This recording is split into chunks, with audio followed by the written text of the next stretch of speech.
Money, so Chair, did the Grand Parade have a parks use permit? Oh, yeah.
Testing.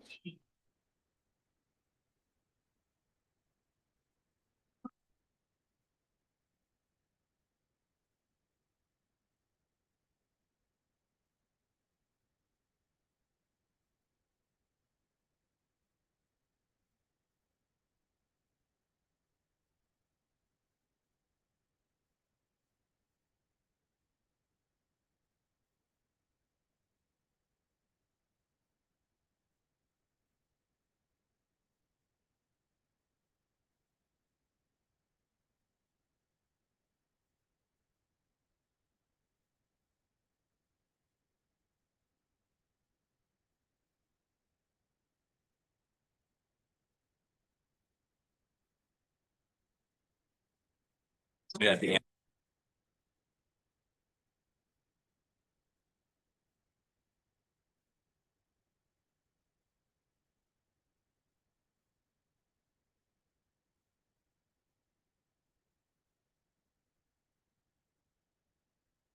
perfect.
Okay, everyone, if you could please take your seats.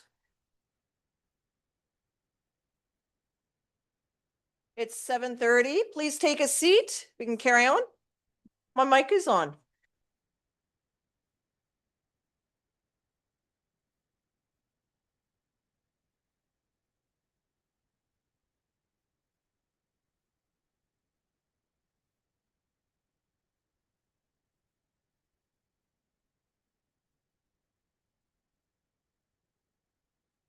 Okay.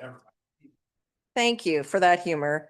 Okay, welcome back, everyone. It's 7:30 and we are now dealing with items removed from the consent agenda, beginning with 7.3.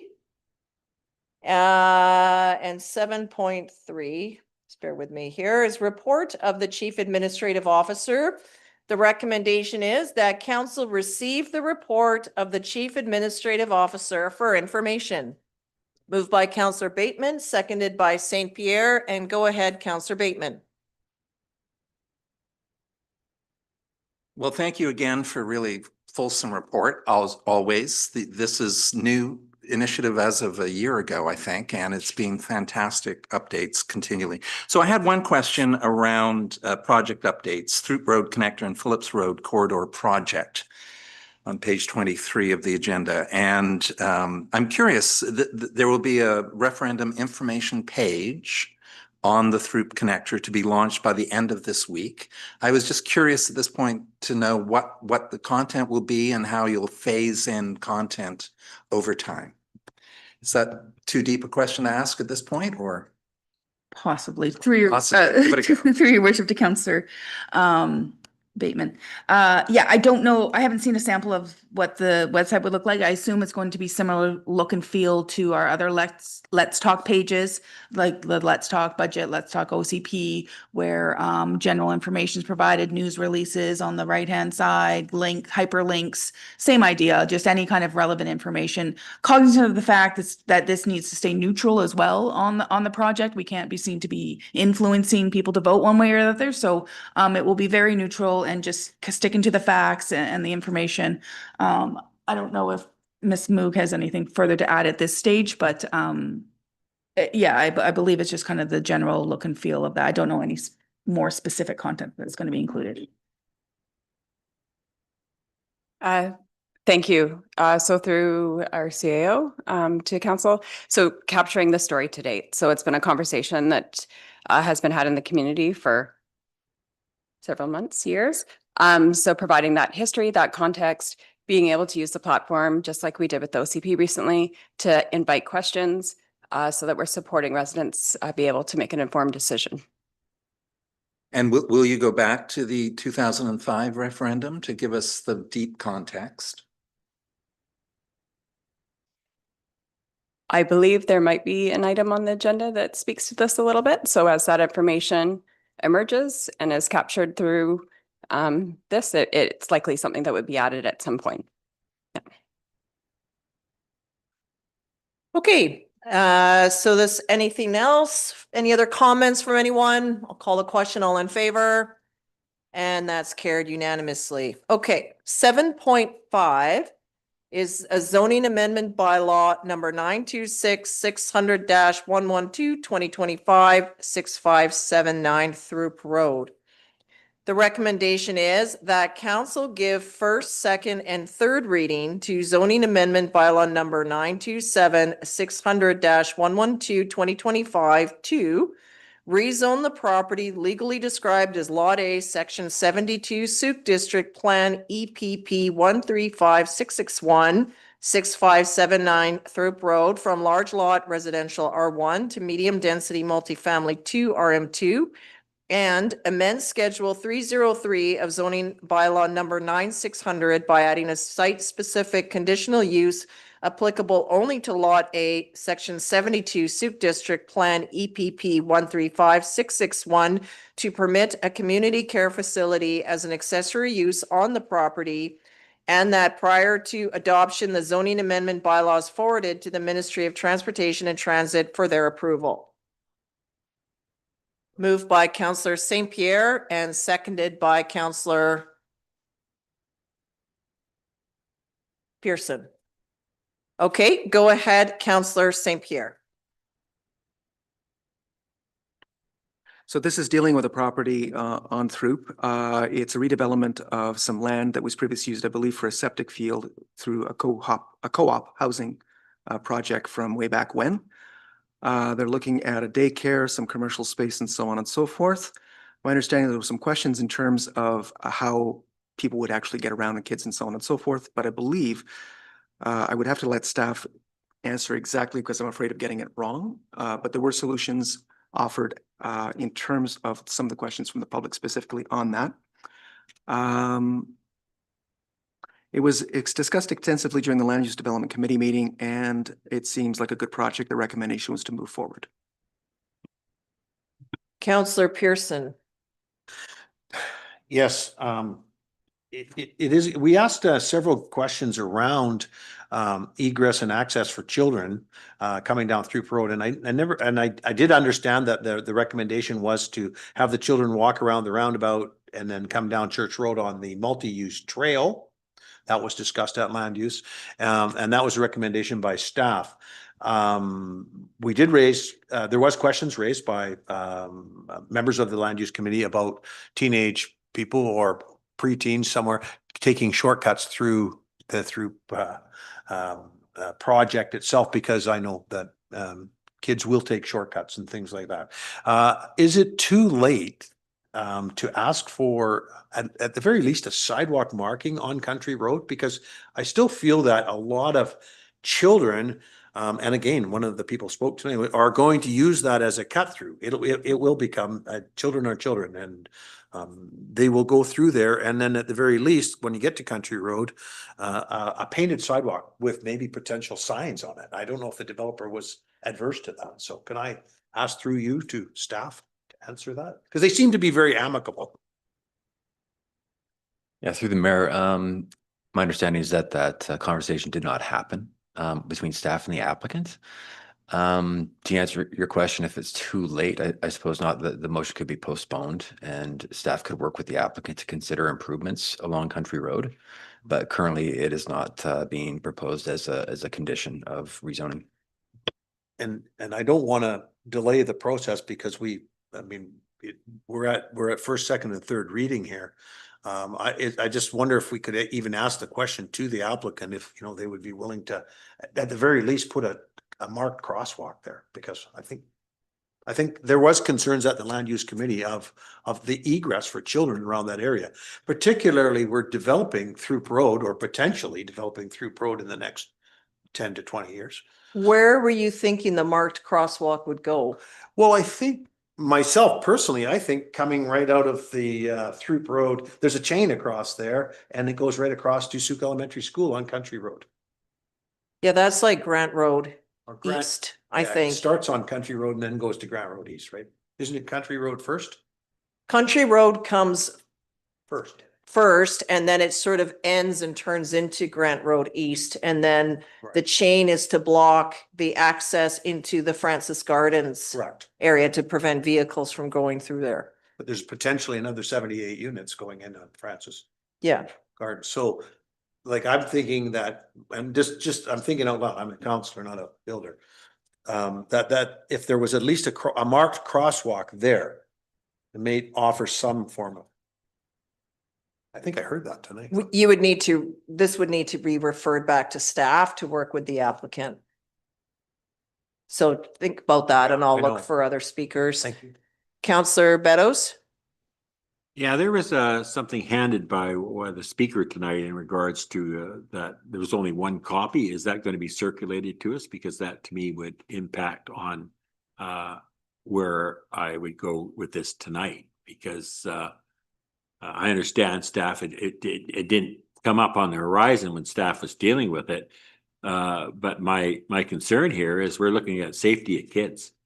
And that's always fairly big on my mind. And maybe I hate to postpone things, but maybe that needs to be addressed. And I don't have enough information to even make that call because this may be one that we have to send back to the land use committee to have a look at that. But I'm not that big on procedure. I mean, we're at third reading now, I believe. So that makes it awkward. But here's another one of these instances where we're getting information at the last minute. But the last minute is where we make the decisions, this body, not the land use committee. So if it's a problem, then I'm inclined to agree with Councillor Pearson that we need to pause this. For clarity, there's no referral motion on the floor at this time. It doesn't mean that one won't come. Procedurally, though, I would recommend that you refer that, like, if this were to move, that it just comes back to council, that it would not go to the land use committee and back. Oh, that's fine. Because they've made their recommendation Understood. and we've pulled it now, so it would make sense that it would stay with council, should that be council's desire. I guess point of clarification, Mayor, is now we have this motion on the floor.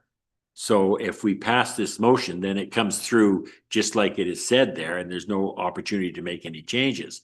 So we'd have to defeat the motion? No, you could just, you have options. So right now it's sitting on the floor. You could postpone this to the next council meeting. In which case that would be in October, whatever that second Monday of October is, the 14th. In that time, the materials that have been provided will have been circulated to council. And you could also refer, that would be just if you wanted to receive the information and make a decision, that would then still potentially trigger a referral motion to staff, or you could just refer it back to staff to receive the information and ask about the crosswalk at the same time, if that was council's wish. So I'm just. Yeah, I guess with me, it's a little bit more than just a crosswalk. I don't know. I'd have to go and have a look at that street myself. I would like to see that pictures. The lady brought pictures of cars parked there to see. I know where the chain link fence is. Yes. But I don't know much beyond that. So let me add, I'll try to visualize this. So for transparency, my child goes to Sooke Elementary School. Okay, so I know the area quite well. When you pick your child up, you have two options, and that is to park away from the school and to walk in. You can park not in the front lot, it's full. You cannot go into the front of Sooke Elementary. You can go to the back lot, which is accessed off of College, and then in the back, College, I think it is. Or you can park on Country Road. Okay. Now, the back lot at College it's a nightmare to navigate. Being there. So many of us now, when we do go, and I admit this, we go to Country Road and we park along the length of Country Road.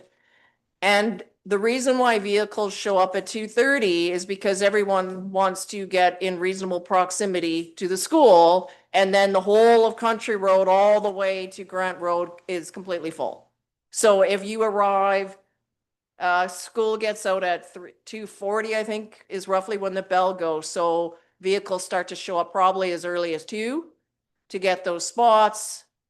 And then everyone leaves. And then meanwhile, further to Councillor Pearson's points, many students, when they head out, will simply walk out the back of the school and go up Country Road and then go down through, because they will cut through Francis Garden because it's faster as opposed to going all the way down Church to the roundabout and beyond. So this continually happens. There's a shortage of school buses. Not everyone that's registered has a bus. So even those that are, or if you have to pick your kid up or whatever reason, because you need to go somewhere, that's why there's just so many. And in some cases, parents are running between one school and the next. So that's why you just have this mass flux of the school is also at full capacity. So, and growing in numbers. So there's volumes of children that are walking out either the front. Many don't want to walk on the highway, so they will go out the back into the residential areas. So that I think you can visualize every day the volume of cars that picking up kids. There's a shortage of after-school care. I see it at and the you other see it. schools too, so. They're all like that. Yeah, I just wonder if there's some way that, I don't know, I'd have to look at the drawings and determine if there's some way to make it safer.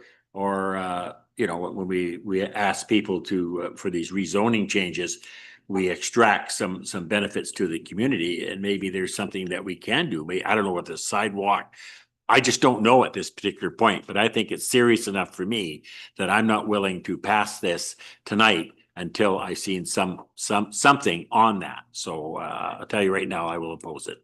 Okay, Counselor Haldane. So, little bit of development experience, so I can help you out with some of it. So the Local Government Act says property line to property line to center line of road. There really isn't any ability for this development here to do anything on Country Road itself. I mean, if they were to build a sidewalk on that little piece of Grant Road East or whatever, that doesn't really fix anything because it doesn't go anywhere. You'd just be building a sidewalk out in front of your development. And that's about the maximum they could do on that road frontage there. Country Road needs to be looked at within our budgeting here, and we need to look at if we're that worried about it, to put in some sidewalks in some of the areas in Sooke that require children's safety and so on. And we haven't done that. I don't think it's mapped yet in one of our priorities or anything like that. But keep in mind too, we just did Drennan, and there's 2 huge apartment buildings there. And we didn't put any sidewalks on Sooke Road, and there's kids that go to high school there every day too. So if this is going to be something we want done in the future, we might want to talk about that and how we're going to get there with those things too, even though that was a, you know, government thing and it was sponsored for, you know, affordable housing, all this stuff. There's still a requirement for safety if this is the case with this somewhat for-profit one. So I'll just add though, for Drennan and Charters, is they did need to build out a trail that went off of out and around Drennan down into Sea Park. So there is a fairly decent trail that puts kids right by the lower Bald Diamond and Sea Park, and then they can continue on the trail network there. And I believe they had to contribute into cash in lieu for the sidewalks that went on Charters Road. So there was that requirement there, but Councillor Haldane is correct that this is off-site. And I will also share that the school district had put forward a business case with the complete redevelopment of the schools for Sooke Elementary proper to address this problem completely, where Country Road would have had better access, pickup and drop off would have been addressed, school bus safety, all of that. However, the province ultimately chose not to fund any of our schools. So that was all sort of on the purview of SD 62. They've done some similar work at John Muir already to handle the drop off because they're aware of this problem. But however, with no funding coming to address Sooke Elementary, it's the status quo. Yeah.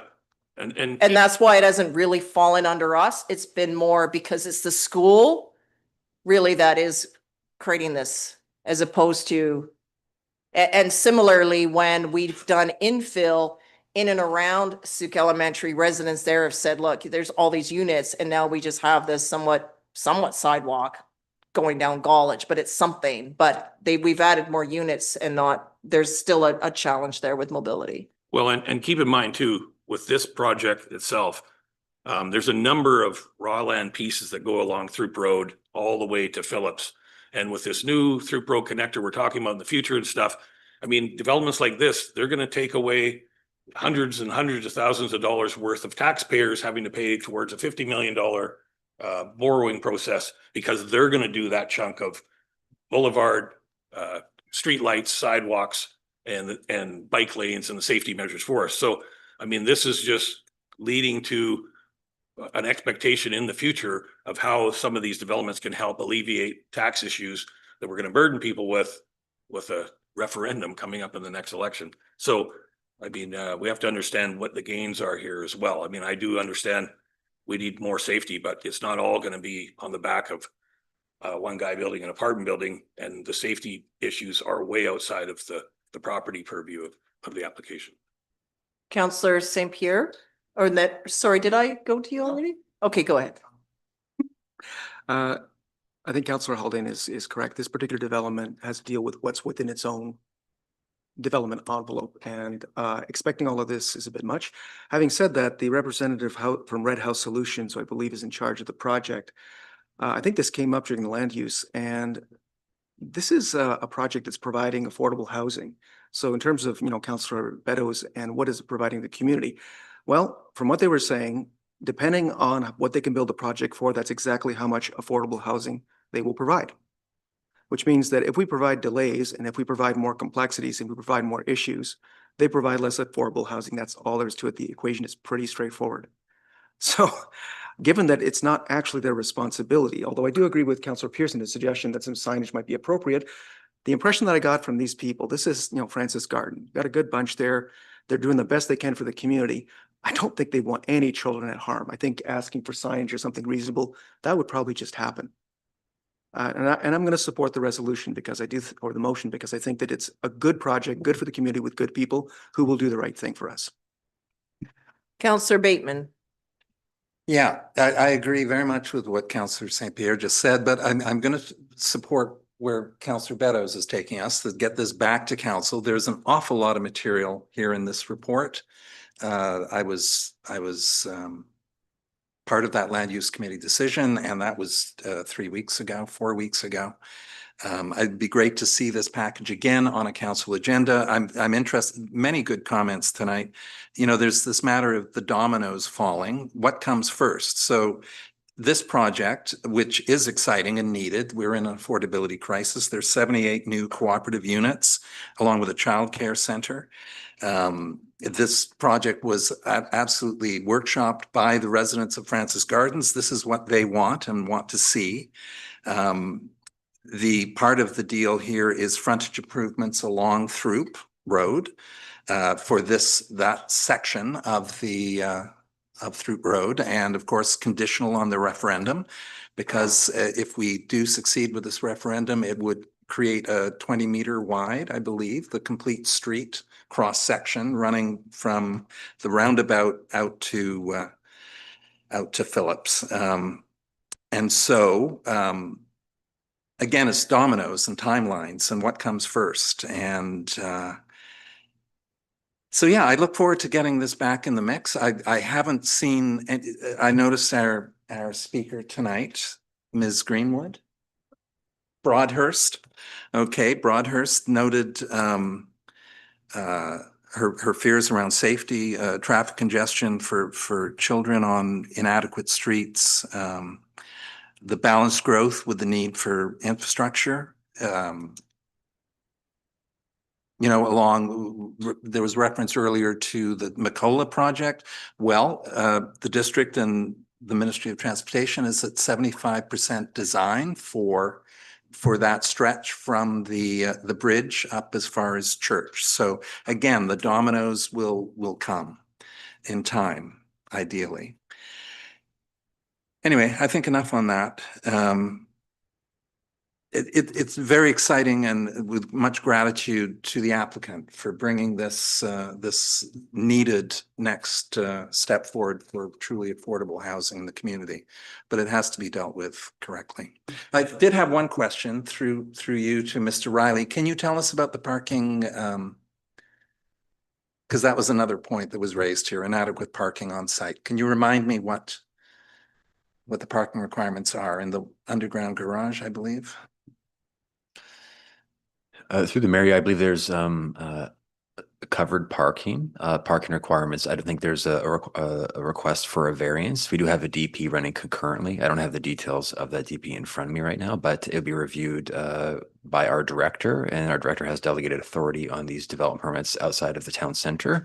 So unless there's a variance tied to that, particularly one with related to parking, it would come to council. So otherwise, it would meet our zoning bylaw regulations, which would be 1.5 spaces per unit. So I just want to ask staff something. So this rezoning is dated May 22nd of 2025. And we're at the end of September here. I'm not sure if this is a partnership to get the childcare with BC Builds or not. There has been some provincial incentives to get childcare built because there's a lack of that within our community. But there's also an advertising piece. So if council doesn't make a decision on this and decides to postpone it to an upcoming meeting, can you walk me through what that process looks like? Yes, so through the mayor, the advertising piece, so according to LGA, notification is required prior to first reading. So if council postponed this, the staff would then have to go out for advertising by mail out and newspaper again prior to a second round of consideration for first reading. Perhaps corporate services could confirm this, but another option would be potentially to give first reading to the bylaw and provide direction to staff to further investigate offsites if it wishes to do so. And that way we could avoid the requirement for notification. Okay, and due to notification, that's where we could be looking at the fourth Monday in October. We have a Thanksgiving stat and different cutoffs with the publication, so we would be delaying this. So yeah, that's just something to bear in mind. I'm incorrect by saying it could just come to the meeting. It can't legislatively because of the notification. Councillor Pearson. Yeah, I want to make it clear to everybody, we're voting on the zoning tonight and the Yes. amenities that are coming with the zoning. So I am in support of the zoning because I think it is a good project. Is there an opportunity through you, through the chair, to our manager of planning? Can we have further discussion on the DP around some traffic calming or something like that? Because the zoning is used, but can we discuss? Can you bring up with the applicant on the DP? Yeah, through the mayor. So offsite improvements are generally secured as a condition of zoning, not development permit.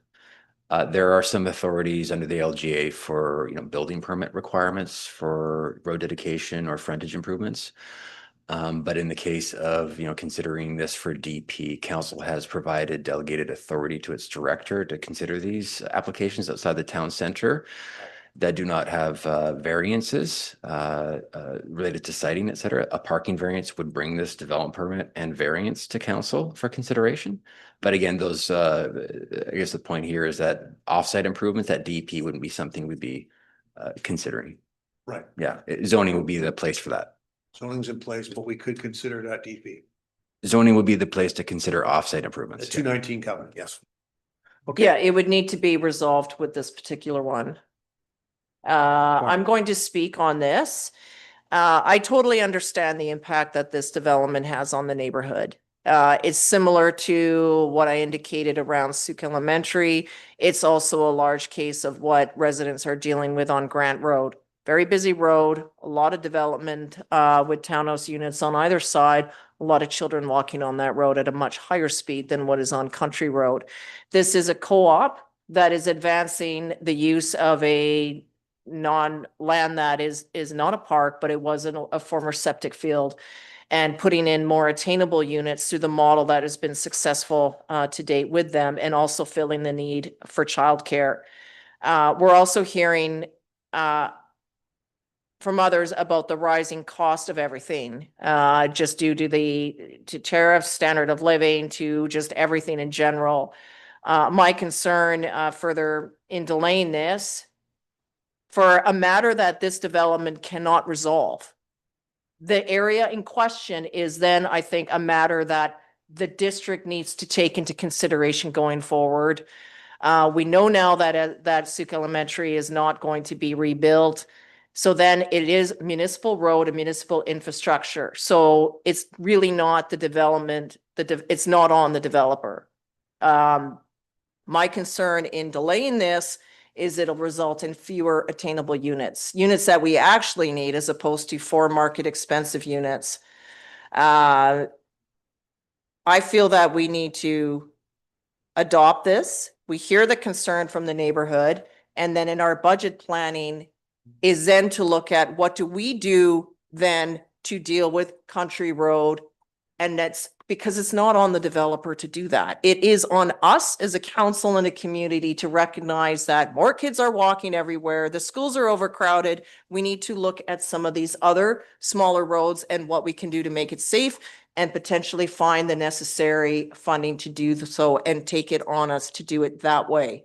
It's not, this would just delay it. It'll come back that it really isn't their responsibility. It is on ours to do it. We are now going to delay something.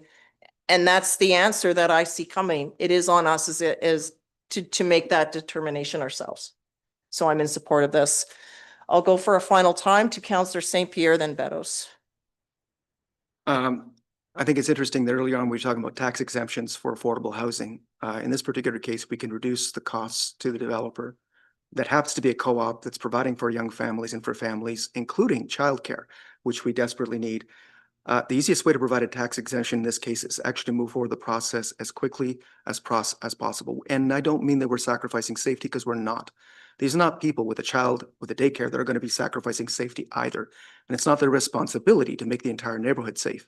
But I'm sure they'll do the very best they can within their bounds. And it's up to us to do our very best to make things move forward when there's desperately needed projects like this, including daycare. I don't think there's a very, very good reason for waiting. And honestly, we had, I believe, some answers from the representative from Red House on some of these questions, which I think did come up during the land use, and unfortunately not here. And that's really a shame. Maybe something we need to address in this process. But we did have some answers at that point in time, and they seemed sufficient at the time when the land use committee put this forward. I will support this, of course. Councillor Beddoes. Yeah, it's what is a good thing about tonight is debate. And I heard your explanation, and quite frankly, it made a lot of sense to me. I don't want you to get too but it is the realm, it's not in the realm of the developer. But what was confusing for me is that I didn't know. I was at the land use committee. I have not seen this document that was given out tonight, which is unfortunate. But I go back, it's in somebody's concern, realm and safety, and it comes back to council. So it puts the onus on us, and I thank the lady, I forget the name, but for bringing it to our attention, because I've seen too many situations in this community where our school kids are at risk over and over again. Not just this school, all elementary schools. So at least it's brought into our consciousness to do something about this road. And unfortunately, I don't think we can stand in the way of this development. I think it is too important, and I don't think we'd get anything out of them anyways. So I will vote in favor of this. Councillor Haldane. Yes, thank you, through the chair. So given this discussion that we've had, keep in mind that going forward then, if we want to alleviate some of these traffic issues, especially on roads like Country Road, we're doing cash and lieu, as you say, from those other buildings. We don't have really a cash and lieu negotiation process or policy except for one lot subdivisions right now. If going forward, I'll put a motion or something in the near future here coming forward about it. But we need to think about taking cash and lieu even from some of the bigger developments that are on roads that either already have sidewalks or have issues with land and stuff where we can't build them. Maple Avenue is one of them in general. And then we can apply every year a big cash and lieu chunk to these roads that desperately need it. And we're looking for the money anyway. Again, trying to save taxpayers from having to get huge tax increases to fix up some of the desperately needed safety concerns that we have on a lot of our roads. And the development community would have no problem with any of this. And that's why, again, I'll always keep coming back to the fact that development community has no problem building property line to property line to center line of road every time they have an opportunity. There needs to be something in place where we can negotiate with staff. And I know through the dealings I've done with the District of Sooke, we don't have a process for that yet. So maybe we could work on one in the coming future, because I would like to take care of these issues that are outside of the purview of the applications that are coming forward. Yeah, no, that's good insight. So at any time, whether it's tonight or a future meeting, a notice of motion would be in order, just as this is an example. And then to the member of the public that spoke today and provided materials, they will be circulated to council. We do take this very seriously, but it is something that we need to look at with budget, and it's helpful to have that, because it's not just this school, it's the others as well, but this in particular, it just flags to that. So there is another opportunity. It's not all in vain. It's just what we can tie into this particular project. But thank you for putting the time and effort into that for all of us. I'm going to call the question now. We've all had our rounds. Okay, there's also always an opportunity. You only spoke twice, did you? I've spoken once. Okay, I'll call you for a second time then. Okay, I was You just did exhaust your 5 minutes, but that's okay. Did It's I? being cheeky Okay, now. I'll keep it short. Thank you, Ms. Broadhurst, for your comments tonight. And I agree with what's being said, so I will vote in favor of this. Country Road is not a DCC project road, so when that bylaw next gets amended, that would be the time, would it not, to add Country Road to the DCC project list? Potentially, I'll just argue that there is a process for that. There may be other incremental fixes though. Like Gollage is not a DCC road, but it has a sort of a solution there. Okay, so I will call the question on this. All those in favor, please. And that's unanimous. Thank you. Thank you, everyone. We're moving to 7.6. So this is our next one here from committee. That council give first, second, and third reading to zoning amendment bylaw number 929-600-113-2025 to rezone the subject properly legally described as Lot A, Section 4, Sooke District, Plan VIP 31459, 6940 West Coast Road, from large lot residential R1 to small lot residential R3. And that council adopt the amendment bylaws subject to registration of a section 219 covenant in priority to all other charges to secure the following prior to subdivision approval. A 10-meter wide agricultural land reserve ALR setback from the north property line established as a no-build area per Summit Land Survey Plan, March 12, 2025. A 3-meter wide vegetated landscape buffer within the 10-meter no-build setback planted per the ALR buffer report prepared by Danica Consulting, May 4th, 2025. Installation of a minimum 1.8 meter high chain link or page wire fence or equivalent along the northern property line secured through a landscape agreement prior to on-site works. Road dedication of 2.5 meters to meet district's cross-section standards, and contribution of $3,000 per lot to the Housing Reserve Fund bylaw number 259. And that prior to adoption, the zoning amendment bylaws forwarded to the Ministry of Transportation and Transit for their approval. It's moved by Councillor Pearson and seconded by St. Pierre. Go ahead, Councillor Pearson. I know we talked at length at the land use committee meeting, smaller project, there's a couple pieces that I didn't agree with in it, but I think that the developer is aware of those and has agreed to these and agreed to the 219 covenant. So I think that it's a go. Councillor St. Pierre. Agreed. My understanding is that this is a legacy issue and the owners would like to divest themselves as quickly as possible. The developers and the owners have put as much effort as they could in terms of doing the best they could, and this is what they want. There are some things that, as Councillor Pearson has pointed out, could potentially have been adjusted, but I don't think that stepping in at this point would be anything that anyone would be grateful for. Their comments. This is the one where there was concerns from the neighbor about the fence, which we understand there would be a fence established, but also some tree preservation where possible. Counselor Beddoes, then Haldane. Yeah, again, it's another one of these where I need some clarification. I got the map up here. I assume it's on the left side of the property, or which would be west. Is that the area that the concern is that the driveway would disrupt these trees and possibly ruin their roots? And I just want to get that clarified first.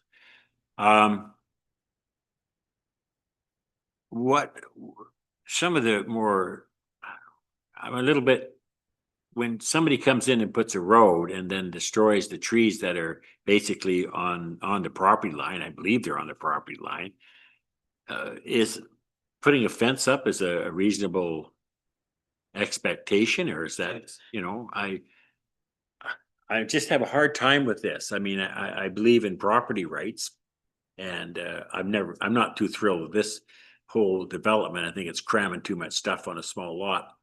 But then again, they're allowed to do it. But I'm worried about the property rights of the neighbor that has lived with these trees, and it's a good part of his or their. I just want to something that can be done to preserve those trees, or maybe there's nothing wrong. Maybe the roots won't be. I don't know what assurances that we could possibly do. So I'm a little bit confused on this one. Maybe staff could give me some clarification on what the possible problems are there. Sorry. Yeah, through the mayor. I think looking at the concept subdivision plan, you can see that the 6 meter wide private road does go along that property line. So there could be potentially impacts to those trees. Definitely. It's not something that we investigated during this rezoning file.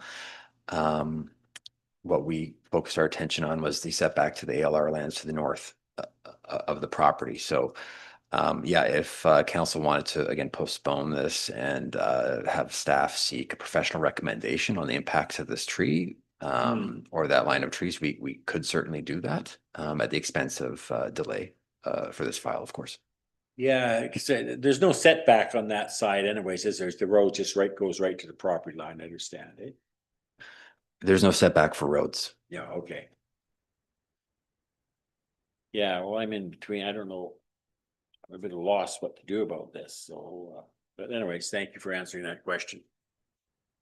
We encounter this from time to time where someone's enjoyable view is obstructed by a development next to it. What was a vacant parcel of land ends up with a tall building on it, shadowing. It's an unfortunate challenge that we have. I cannot say whether the trees would survive or not.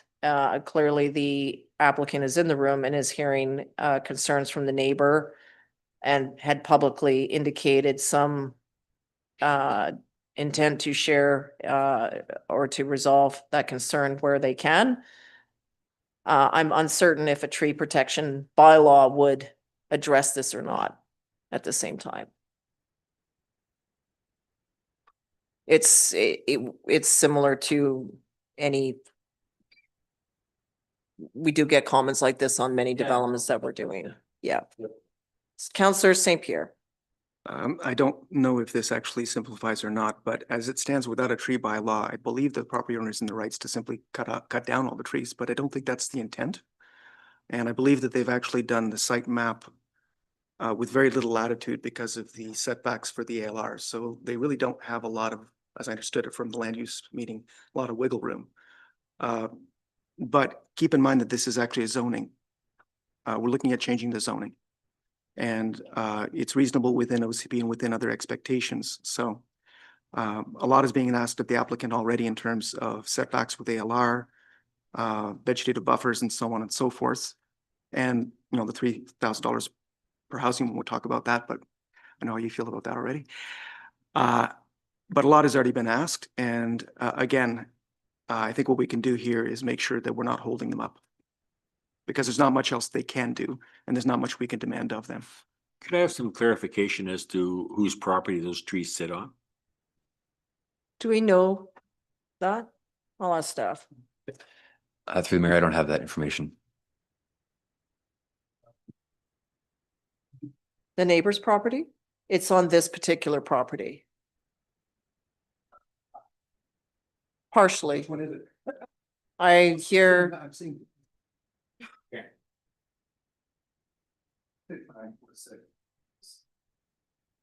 it's potentially on the neighboring property, so the concern would be that the road could damage the root system.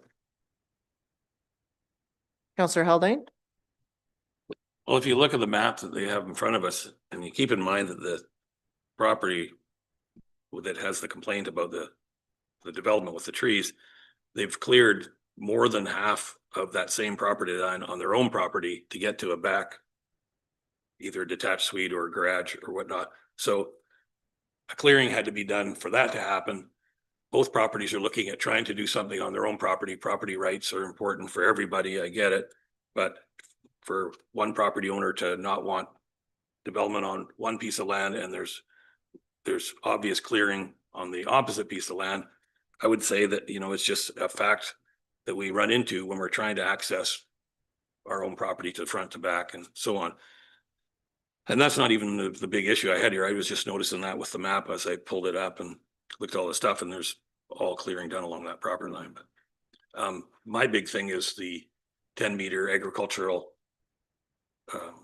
setback, and not whether or not it applies and these guys are okay with it or not, but just in general. I looked through all the provincial regulations and guidelines and everything else, and the province says active farms and active large farms is a big thing. And I looked through Danica's complete report, and even they make comments to the fact that this is not an active farm. It's only 2.2 hectare farm in behind and so on. So, and in our own mapping of Sooke, and we have it all in front of us, it says T1 in the official community plan, technical industrial, which is what the previous councils wanted to turn this ALR areas into, was to apply eventually one day for exemptions and be able to have some industrially zoned property and so on there. So to have these setbacks, what happens? And if we decide to do something with this plan, do all these people eventually, we take the covenants off their property, we allow them to use that land now for putting a yard in and so on. And without any, we don't have a policy in place, we don't have a bylaw, we just have people asking for something based on what direction. But I'm not understanding where the direction comes from. So, but I'm not on the land use committee yet or at all, so I don't get to hear some of the other information that came forward originally. So. But you're always welcome to attend them. Yeah. Yeah. Until we make new refresh appointments. Counselor Bateman. Yeah, I think those recommendations come from the province's best practices for buffer zones. There's a couple of reports that require that kind of setback. The province has active farms, so. Active, okay, all right. Well, I'm curious, you know, Mr. Riley said at one point that there was an option here in answer to Mr. Beddoes, Councillor Beddoes. Could you, through you to Mr. Riley, could you repeat that? Regarding the trees and the impacts on trees of that west side entrance. Yeah, so through the mayor, the alternative would be to postpone consideration and then have staff investigate the potential impacts or a covenant that we could place on the property to protect that tree or that line of trees if so council wishes. And that wouldn't trigger notices in the paper and that sort of thing. An option would be to provide first reading and Right. and that same direction.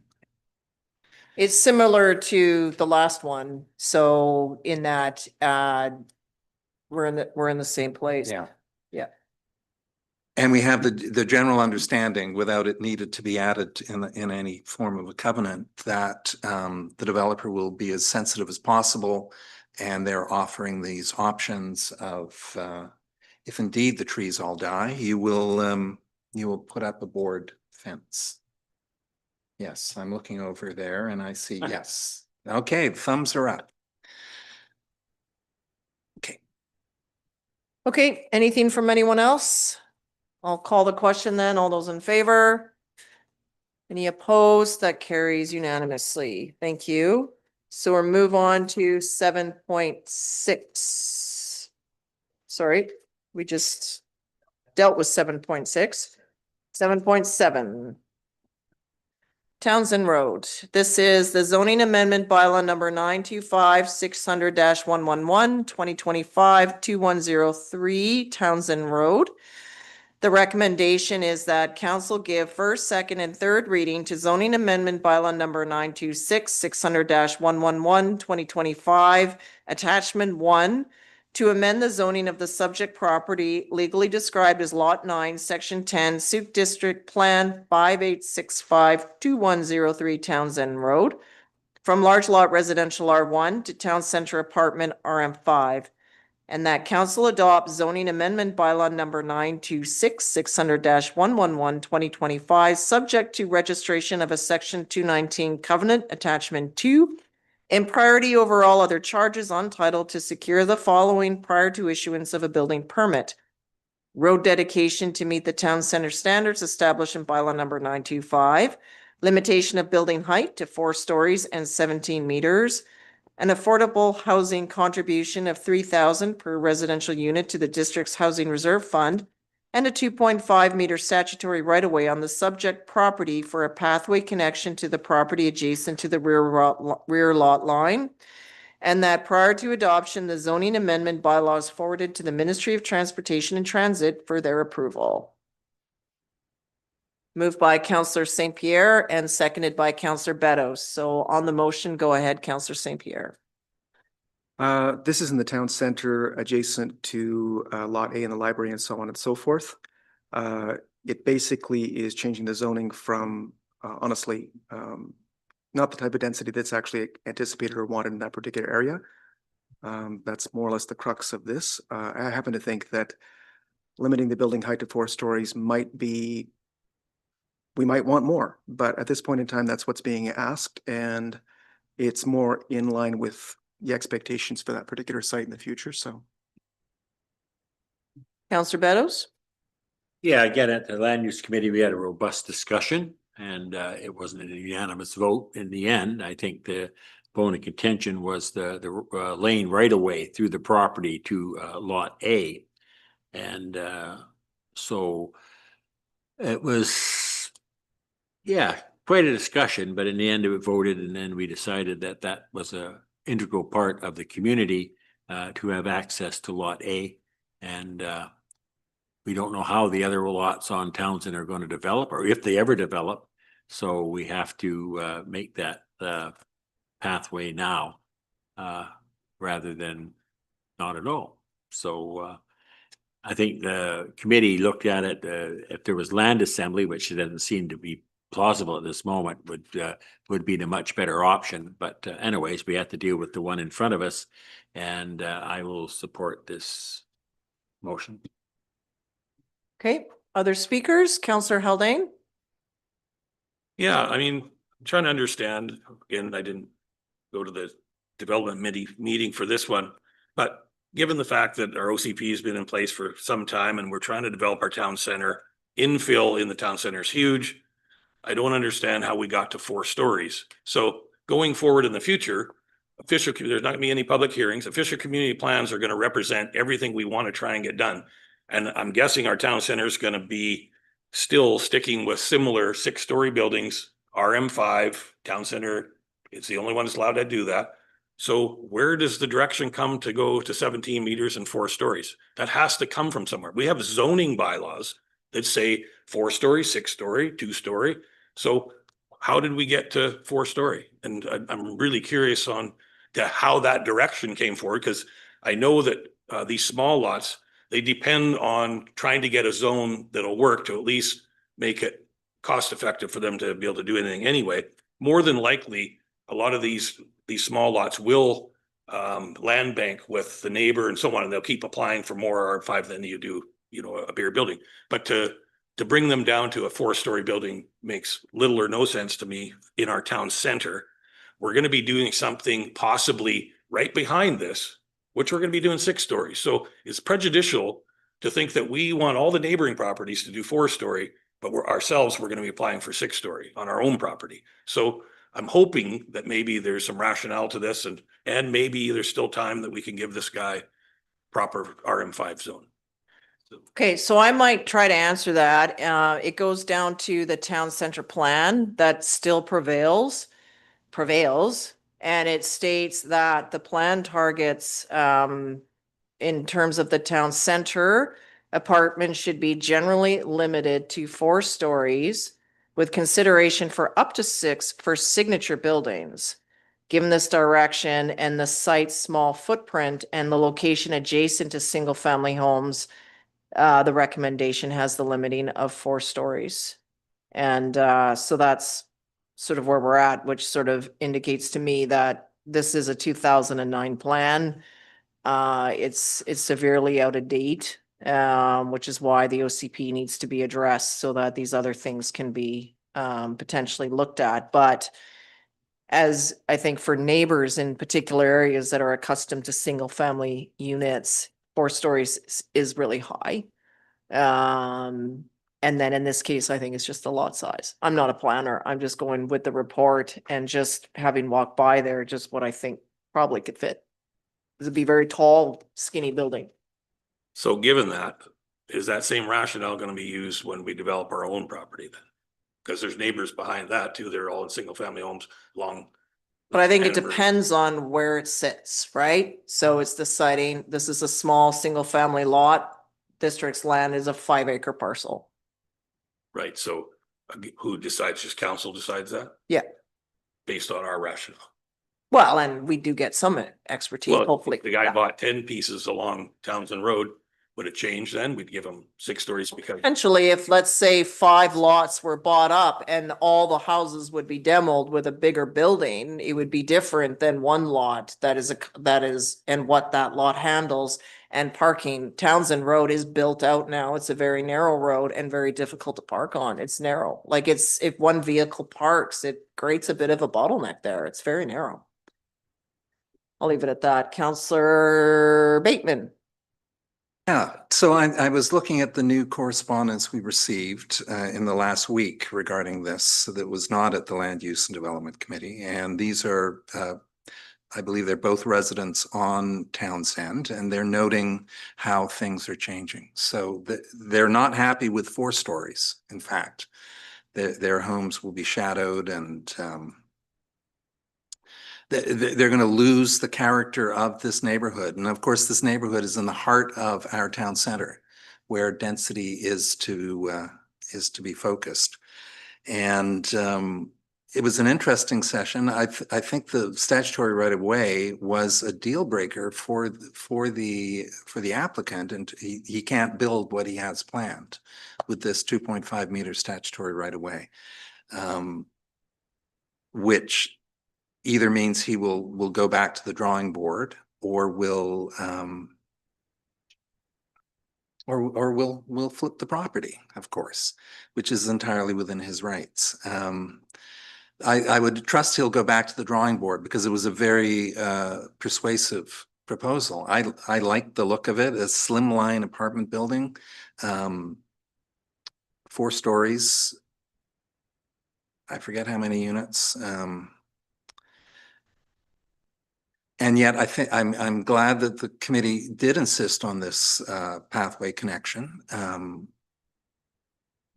It will lead directly into the Evergreen Mall or the Lot A public plaza. And I think starting with 4 stories as opposed to 6 is the right size for Sooke, north of Sooke Road. At least until we get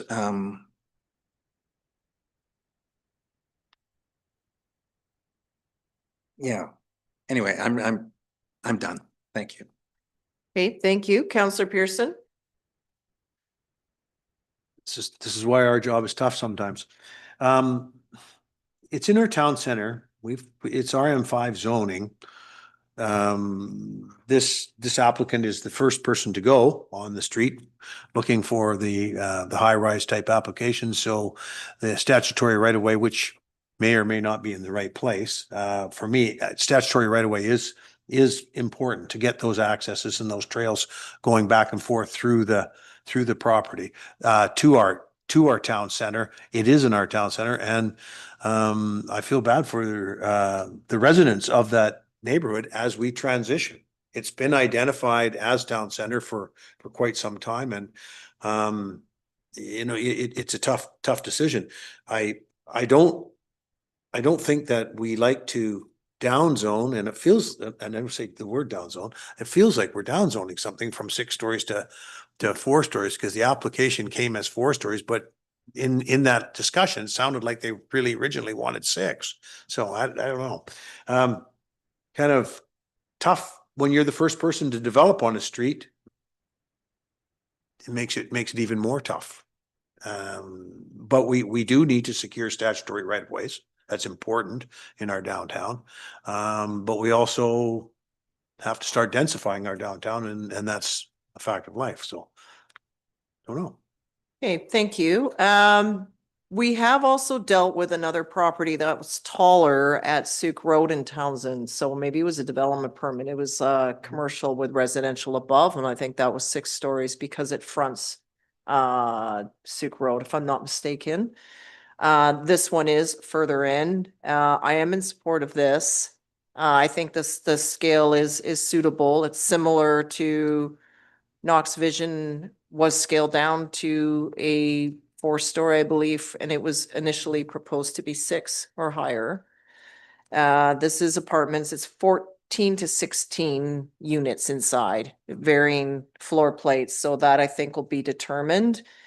And I think just, and I did see and read the concern about the dedication, but for the livability of people, like otherwise people are going to be climbing over this fence to get to the library, the plaza as that's developed. And similarly, lower or towards Sooke Road, the cluster units that were put in, when that came forward, there is no access into the Evergreen Mall. So that came up as why are you not connecting this into the mall?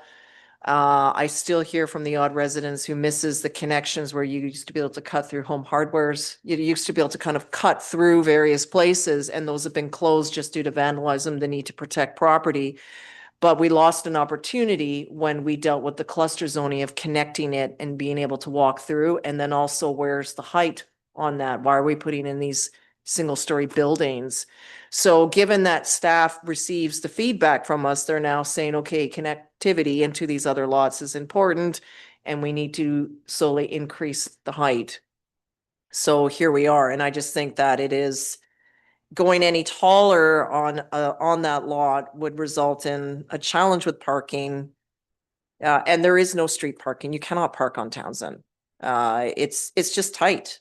People do because it doesn't say you can't, but it is tight when people park there and there's spillover. So it's a start, and we'll see where it goes. Okay. I'm going to call the question. All those in favor? Any opposed? None opposed?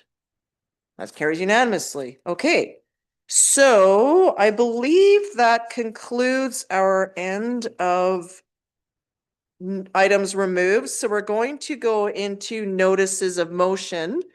So this is one that Councillor Haldane has provided, that council directs staff to provide a report summarizing the conceptual plans for the Throop Road connector prepared by civil engineers in 2004 and in 2025. So procedurally, that will flow to the next regular meeting. And then Councillor Haldane, you could look for a seconder, similar to how Councillor Bateman did it earlier, motivate, and then that might trigger something. The next one is 13.2 from Councillor Bateman. Whereas the 2016 Sooke Region Health Summit provided an effective means for community discussion in the areas of local medical services and infrastructure, food accessibility, special populations, and social and physical activities. Therefore, be it resolved that council directs staff to include funding in the amount of $10,000 in the 2026 provisional budget, along with the related in-kind staff support in the service plan to enable a second Sooke Region Health Summit in the second quarter of 2026 in collaboration with the Sooke Region Communities Health Network. So these are being read in. They will be debated at the next regular meeting. So that moves us to council verbal reports. Reports from council. So it's what you have prepared and would like to report on. Go ahead, Councillor Pearson. Regional water supply, September 17th, the general manager report. There's a tour on September the 12th. 3 First Nations are going or did attend the tour of the watershed. Monday was the official purchase of the Kapoor lands. October 6th will be a tour of the Kapoor lands. And I think at this point it's open to directors on the committees, but I'm going to certainly try to attend that next week. Next month is budget preparation, and they're discussing operations, our opportunities. The Field Operations Center is a go from the CRD Water as one of their big projects. The architect will start work on November the 24th, or no, started in November of 2024.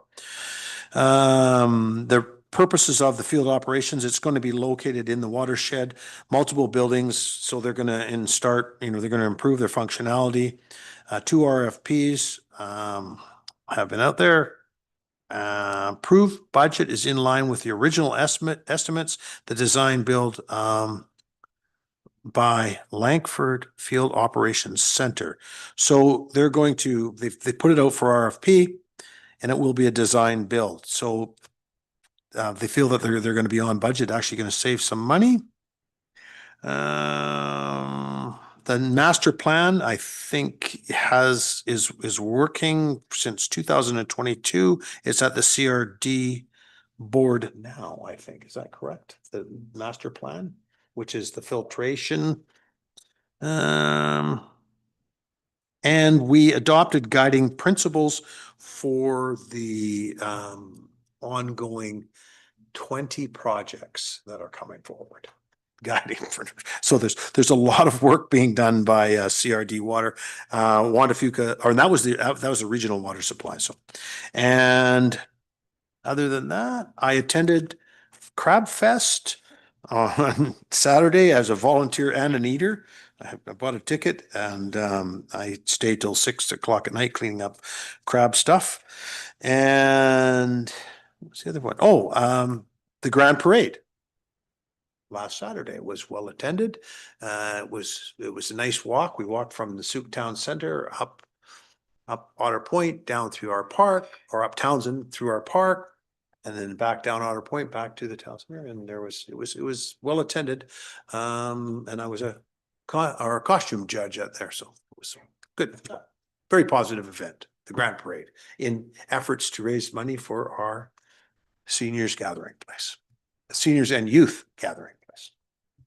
Thank you, Councillors Pearson. St. Pearson. Councillor Bateman. Well, I'll begin with UBCM. We were all there at the Union of BC Municipalities Convention in Victoria, and it was a whirlwind. I don't know about the rest of you, but I left there dazed, confused, exhausted, and yeah, but a lot to learn. And I think I've updated my blog. If anyone goes to my blog, you can see a post on the UBCM convention. And the good news for Sooke was that our 2 resolutions were in the endorsed, 2 of our 3 resolutions were in the endorsed block, and that related to funding for 911 services and taxation on utility companies. So these were passed along with all the others in the endorsed block, meaning the UBCM executive is absolutely in favor of these things moving to the province. Our 3rd resolution regarding staff funding for the Human Rights Tribunal did not make it onto the floor. It was among the 55 resolutions that did not get to be heard. These 2 will go to the executive, and I intend to submit what I was going to say to the executive, and hopefully we'll get that passed. We also had meetings. We had four meetings. I attended 2 of them with Island Health and the Ministry of Health. Island Health related to Air Manor expansion plans, which of course came to a bit of a halt back in 2017, I think, when their development permit ran out. But Island Health did continue discussions, and it remains very much on the radar, expansion of Air Manor, because Sooke has a very low per capita beds. The latest approvals for long-term care homes in Lancefield, Campbell River, and Colwood all had that criteria. So we're in the next wave of communities needing support. And I guess of all the news coverage I saw, the CBC had an article titled "The Drift from Compassion Fatigue to Concerns Over Crime and Disorder." So that was a major theme at the convention, that as Julian Daly from Our Place stated, we've lost a bit of balance in terms of care and compassion and outcomes. So the Premier did announce the opening of more involuntary care beds, another 100 beds of, so it was quite an event. I was at the Sooke, excuse me, Community Complex and Healthcare opening, and I'll let the mayor speak to that, I'm sure. She spoke very, very strongly and well. Foundry Leadership Advisory Circle met. The Foundry is this youth-centered, operating in 16 communities across the province. This is for youth and young adults aged 12 to 24, provides counseling services for those moments when they're in crisis, and also just group activities, creating community within a Sooke location. The headquarters will be in Langford, and they're getting $1 million in operational funding annually from the province, and that is not going to be quite enough. So we will be hearing a delegation will come from Kathy Easton with the Foundry Group to council at some point, seeking some support, as they will be seeking from Langford, Machosen, Colwood, and View Royal, to deliver the kind of services they want to do. OCP Open House, Councillor Beddoes and I were there, along with a range of staff, and I think the attendance was about 103. So that speaks to some perhaps OCP fatigue, or as a columnist in the Times Colonist today, in reference to their OCP, noted that it's not Netflix, put it that way. And people are, anyway. So it was a fascinating day. I sat for a great length of time with a number of people and heard their thoughts, and it's all valid and will be part of the What We Heard report, which we'll be receiving in a couple of weeks, I think. There was Apple Fest at Sun River, and the Wildlife Coexistence Symposium, EMCS, was really great. Gary Schroen, who is one of our local citizen scientists, he presented 16 years worth of trail cam highlights, and there were bears and cougars and scat, a lot of scat. It's a major piece of the game. Okay, that's all I got. Thank you. Round of applause. Councillor Beddoes. Yeah, we go back a way. September 10th, I attended the OCP developers meeting along with a couple other councilors. I didn't say anything. I found it very, very interesting. This was an opportunity to hear from them. I was surprised at some things. September 11th, I did the Sooke Builders Association meeting. Again, always interesting attending that meeting. September 14th, the OCP open house engagement with my colleague here. I get 103. Found it kind of interesting, although like 2 or 3 people monopolized 90% of the time. And but these people had questions. I commend staff for staff was there in numbers. They had lots of information there, and they were engaging people, probably much more than I was. And that's great, because they're the ones that had the answers to a lot of those questions. September 20th, I attended the board meeting of the libraries, another happy occasion for me. I can't say I was a very warm fuzzy feeling. They have cut back our hours. We've lost 6 evening hours throughout the week. They're cut back from 9 to 7 on 4 days, but we did pick up 2 hours on the days, I think Sunday, Monday. So we had a net loss of 6, and a lot of our programming has been cut back. At the board's very funny. Even they have an in-camera, which is in camera, and you know you can't discuss it. But even at the normal meeting, they don't want anything said. You know, they want 100 spread. And a lot of other people had concerns about their hours cuts in their communities.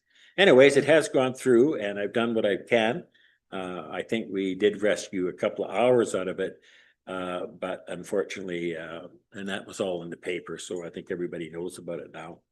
I did my best to try and offset some of that, but it is what it is. So, and then UBCM, I again went to a session on the libraries, which was 2 hours long, very, very interesting, noting that the province has not kicked in any raise and allowances to the library since 2010, I believe, the year. And the new challenges, it was just mind-boggling. No longer you want somebody at the front counter that knows books and all that thing. You have to have somebody that can deliver life-saving measures to the people that are using that library. And in some places, it's almost on a daily basis.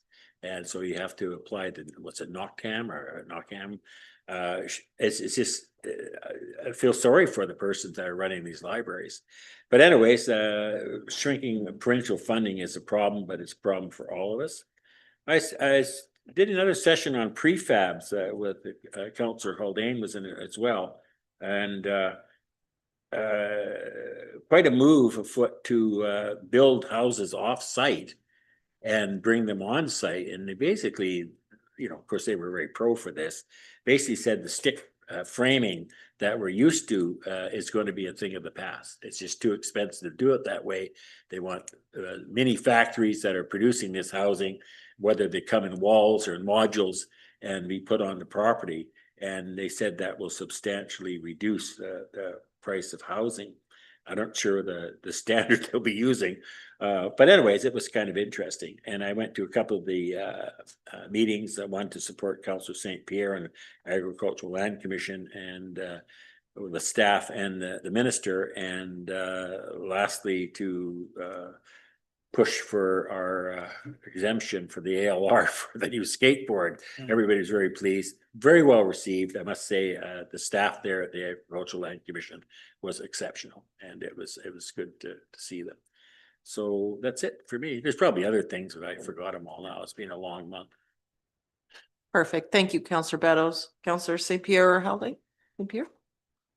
Yeah, this was a super busy month as well. So I'm going to start off a little bit with the South Grand opening, and I won't take away from our mayor, who is actually a witness there and has much to say. But I did want to note that they actually had 3 art installations, and at no time did they ever forget the youth in the future. And it was pretty beautiful to see. I think that there's something there. I would love if our grand openings had art installations too. I attended the Momentum Food Ecosystems function, where I met with various other basically presenters who were talking about food systems and some of the new things that are coming out. UBCM was a whirlwind. I think, as is pointed out, it was utterly exhausting. I believe 6:30 to around 10 o'clock at night was the norm, at least for myself. And I was campaigning to try and get elected, which, by the way, did not pass. Very sorry for me and everyone else, but that's okay. And the information that was provided was excellent. I think we made a point of attending different sessions for the most part, so we covered a lot of ground.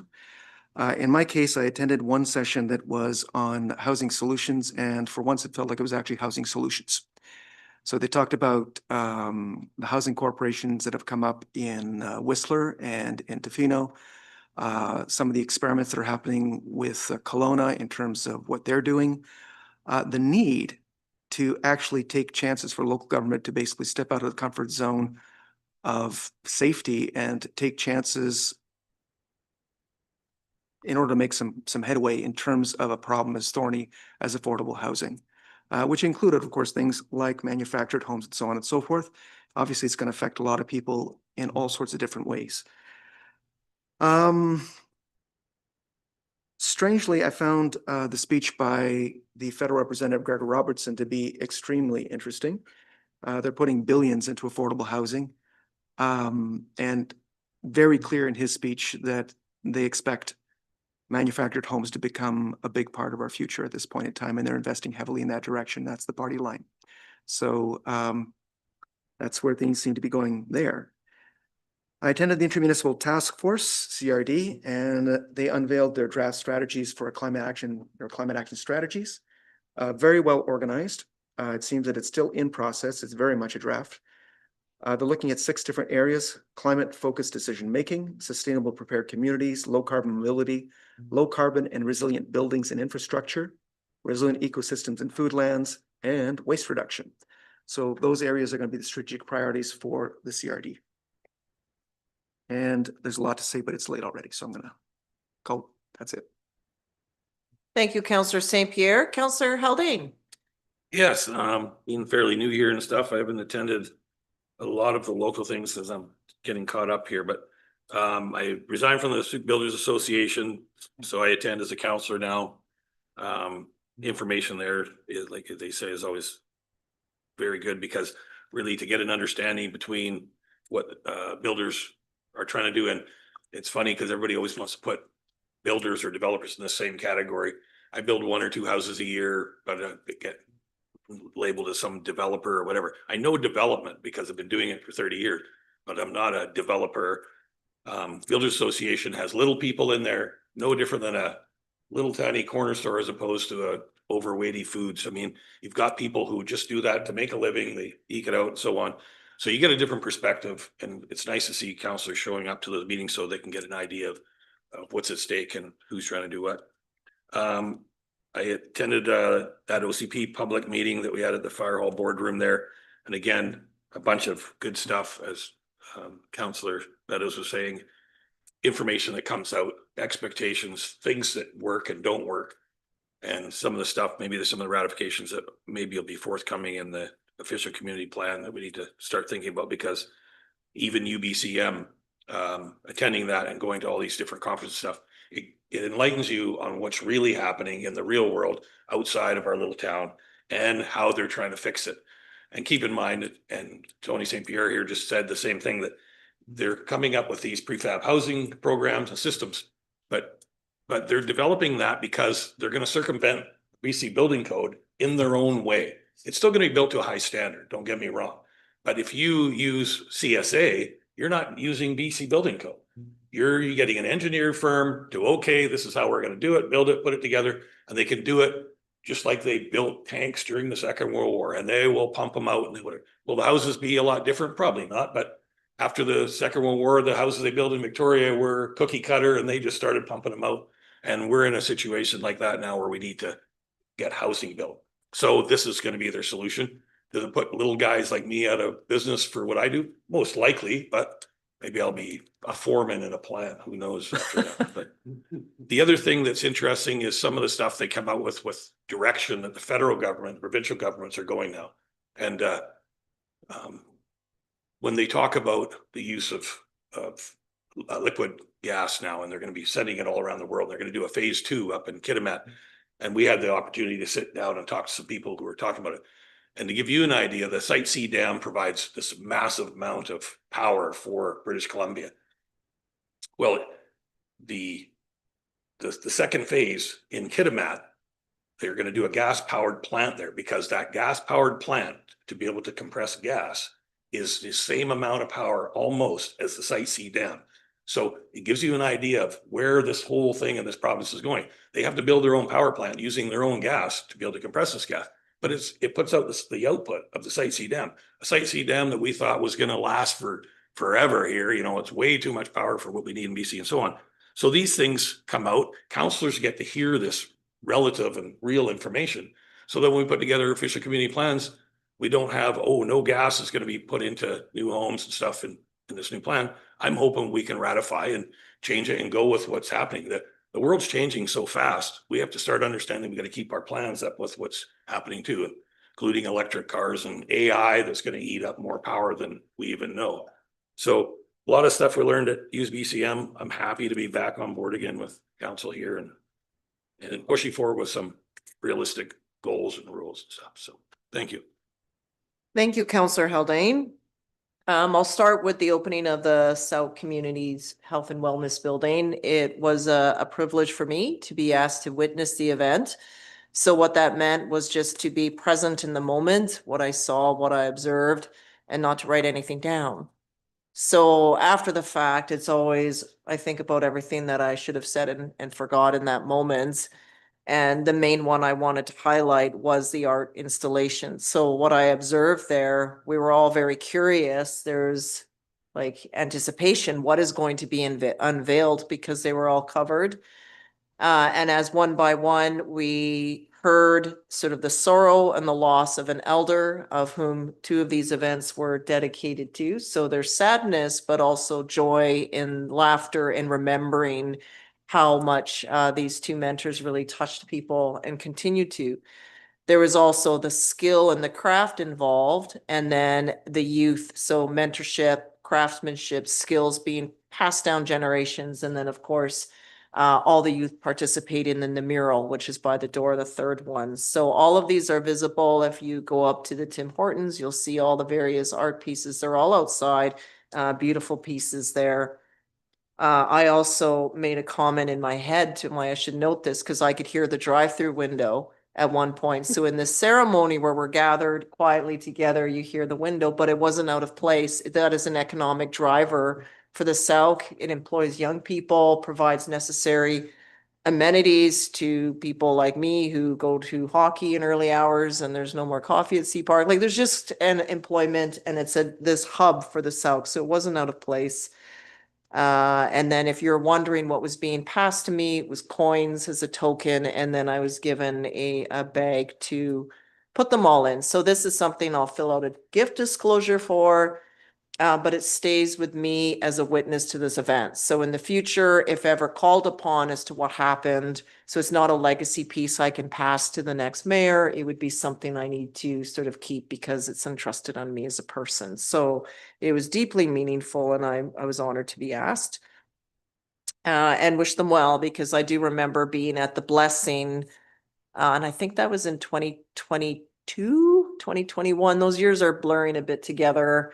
For me, it was similar timing. One of their funding streams was the same federal funding streams that went towards our sport box at Ravens Ridge. So they were the same ones that the eligibility came through. So it was wonderful to see it come together. All that aside, I was pleased to be at both the Wildlife Symposium, a new event for Sooke. So hopefully the organizers are able to bring it back and maybe build on it year after year. And same with the Crab Fest. As I understand, all the tickets had sold out. I had 2 tickets. I passed one over. So my son and his friend both had consumed my tickets. But it was their first time to be able to eat a fresh crab. Both have interest in being future fishers. So I look forward to both of them feeding us. And they seemingly have no problem killing said crab and cooking it. So I look forward to seeing how this actually goes.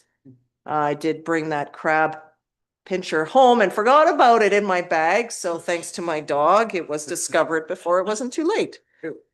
I was also at UBCM, grateful to be there with all of council and with our staff. I'm still processing that week, going through notes, watching some of the, for interested members of the public, I think almost all of the presentations were posted onto YouTube.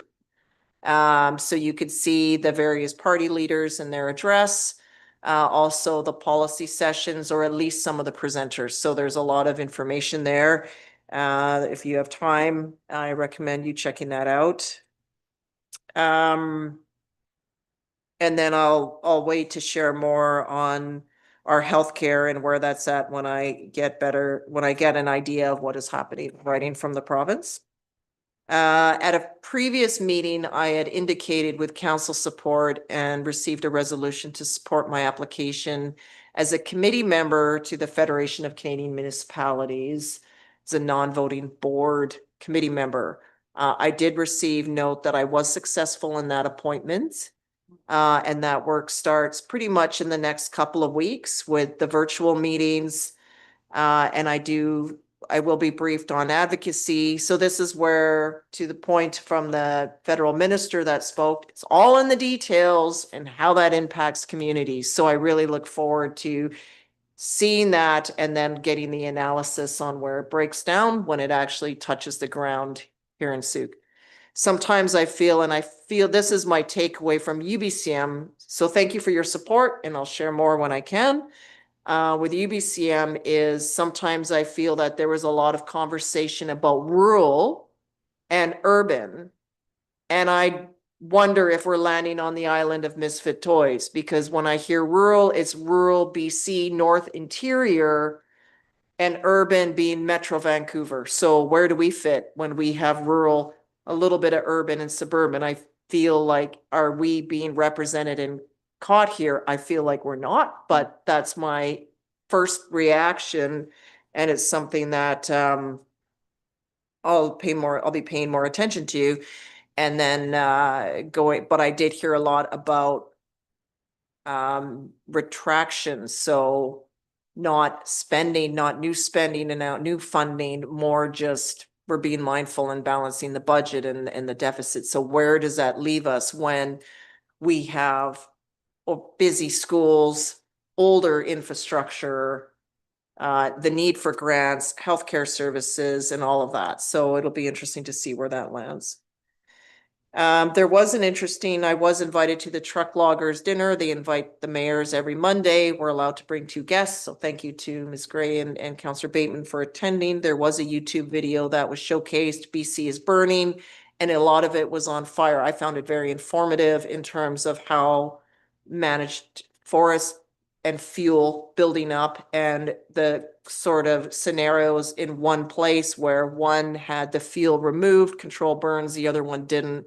One is regenerating as a forest and the other one is still just vacant land. So how that, because the fire sterilized the land completely when the wildfire went through. So it was very informative, and that'll be announced or coming out in the not too distant future. Other than that, aside from FCM, I will be speaking to Equilibrium School. I might have shared, sometimes I do guest presentations. This will be on civic politics. It's in Alberta. I'm attending by Zoom. Their civic election is this year. So we'll just be giving some insight to the school there on the role of local government. So I do this from time to time. And we'll also be hosting 2 students from Japan. They're coming for a very short time from Tuesday night to Sunday morning. So if any of you are interested or know of someone maybe interested in hosting some international exchange students from Japan, feel free to reach out. Other than that, Sea Park got its ice in early. Teams are organized, so hockey season is full on here in Sooke. Exhibition games happening right now. But I just appreciate the work of the staff there, because it gives our kids an advantage of additional ice time, which is always very scarce with the busy roster of kids playing, but it's exciting. So I'm glad to be there. And otherwise, just thank everyone for their time and their support at UBCM, and more to come in the future, as well as to all the organizers that are doing all the events. And again, as I mentioned earlier, please consider attending our Orange Shirt or National Truth and Reconciliation Days occurring tomorrow. Hopefully the weather will hold off. And thank you to staff for all your work that you do ongoing. And it's 9 o'clock, so we're doing not too bad. Like, we're 2 hours ahead of last meeting. So there you go. I'll just ask council, is there any notices of motions at this time that anyone would like to read out for the next meeting? If you don't have them available, that's okay. You can still write them and submit them to the corporate officer, and they will still land and be included in the next agenda. So on this note, I will just look then that council close the meeting to the public. So it will be adjourning to closed. that we close the meeting to the public pursuant to the following subsection of the community charter, the time being 9:02 PM. 91C, labor relations or other employee relations, and E, the acquisition, disposition, or expropriation of land or improvements, if the council considers that disclosure could reasonably be expected to harm the interests of the municipality. Thanks for being here. Moved by Councillor Pearson and seconded by Beddoes. All in favor? That's carried unanimously. Thanks to members of the public being here and those online.